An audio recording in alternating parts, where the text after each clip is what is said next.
So I am in the Macan 4 EV and I've been testing it out for quite a while, and I was just going to give you my thoughts on it. The Porsche Macan is the most important vehicle for Porsche as a brand because this is their volume vehicle. This is the car that they sold the most.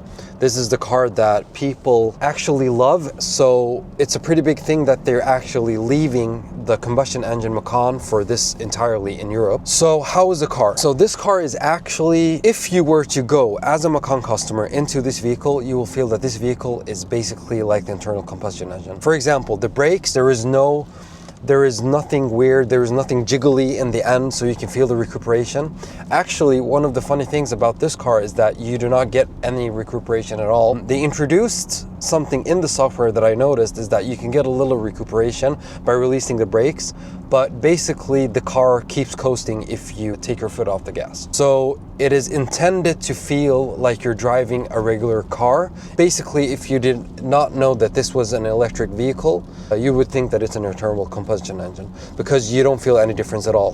The car feels heavy, it works like a Porsche, but as you can see, I'm driving right now on pretty narrow roads and bumpy roads, and this is the other thing that I was talking about, is that this particular car is on the more stiff side. So you will not get this, even though that you have the air suspension and you drive on normal, you will not get this airy, floaty feeling when you drive the car. So it's still going to be a Porsche. It is a sporty SUV, so you will get that feeling. So do not expect that you will get this over the clouds comfortable feeling, but you don't, but you will get by without an issue. It's not something that you will care about. So basically this car has all the options that you need to have a perfectly workable vehicle without feeling that you're missing something.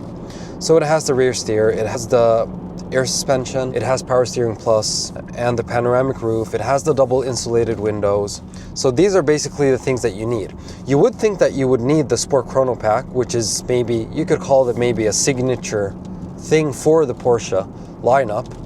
But in this particular Macan, you actually get these, the power knob on the steering, you get it actually included without the Sport Chrono Pack. You will have the possibility for the chassis to go in Sport Plus.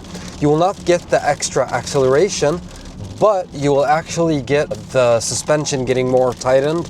So you can still get a bit of the function for the Sport Plus, but you don't really miss the extra acceleration, to be honest. So it's not something that you should spec if you want to. Maybe the resale value will be a bit better, but I don't know. It's still an EV, so maybe a lot of people don't care. So we're gonna do a little launch control in the snow weather. It has winter tires, so it will probably not be as good as usual, but let's try it.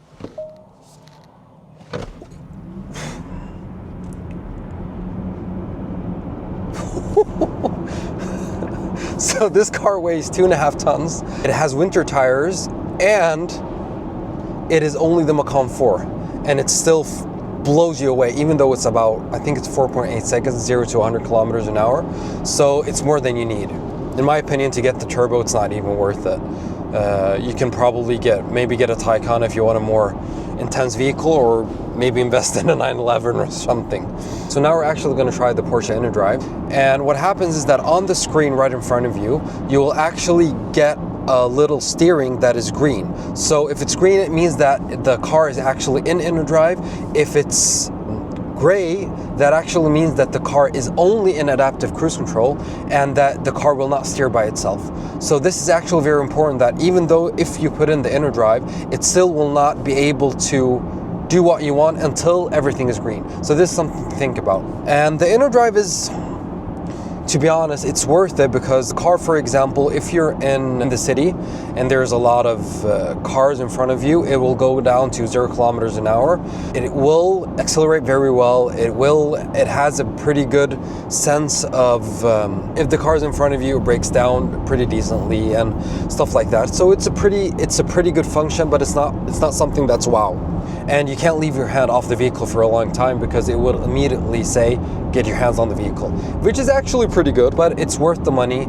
And as I understand, for the Cayenne at least, if you get adaptive cruise control, which is standard on this vehicle, by the way, you will be able to opt through a subscription to get the Innodrive. So even if you don't spec it, I think you can get it after because it's only a software update.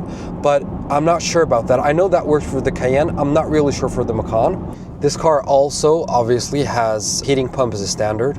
So if you use the Porsche route planner, you will get the car reheating by itself when you have a stop that is included in the route planner. So this is actually very important, and something that they told me at Porsche is that if you want to use Apple CarPlay, you can use it of course, but if you want the car to preheat the battery, you need to use the Porsche route planner and their own internal navigation system. And to be honest, it's almost better than the Apple Maps and Google Maps because it's integrated in Android, so it's Google that made it. And it's a really good function, and I recommend you using it. One of the things that I love about the interior of this vehicle is that Porsche, they never opted out from the luxury. So you get this luxury feeling when you get into the car that you don't get in maybe not even in the Taycan, to be honest, because it has a screen in the middle that I don't really like. But here you have physical buttons. You have physical buttons for the HVAC. You have integrated the mobile charging, wireless charging. That is cooled as well, which is awesome. So you can wirelessly charge without an issue. The screen is minimalistic. It's an awesome vehicle, and it's very well done and very fine-tuned. But can you use this car as a family car? I'd say yes, it depends. If you have teenagers, or if you have maybe 2 or 3 members of the family, there is no issue at all. You can sit in the back without any problems, and you have the option to put Isofix in the front seats, and you have 2 Isofix anchors in the back seat. And in the front, you can actually fit 2 car seats next to each other, and 1 middle in the back can sit. So there is a lot of space. It's not the optimal car for a family vehicle, obviously, but it's very workable, and it's very workable, basically. Guys, so much for tuning in, and this is my first review, so please put in the comments all the details that you thought was good and all the details that you thought was bad, and is there something that I missed, just tell me, and I want to improve. So you guys have a nice day. See ya.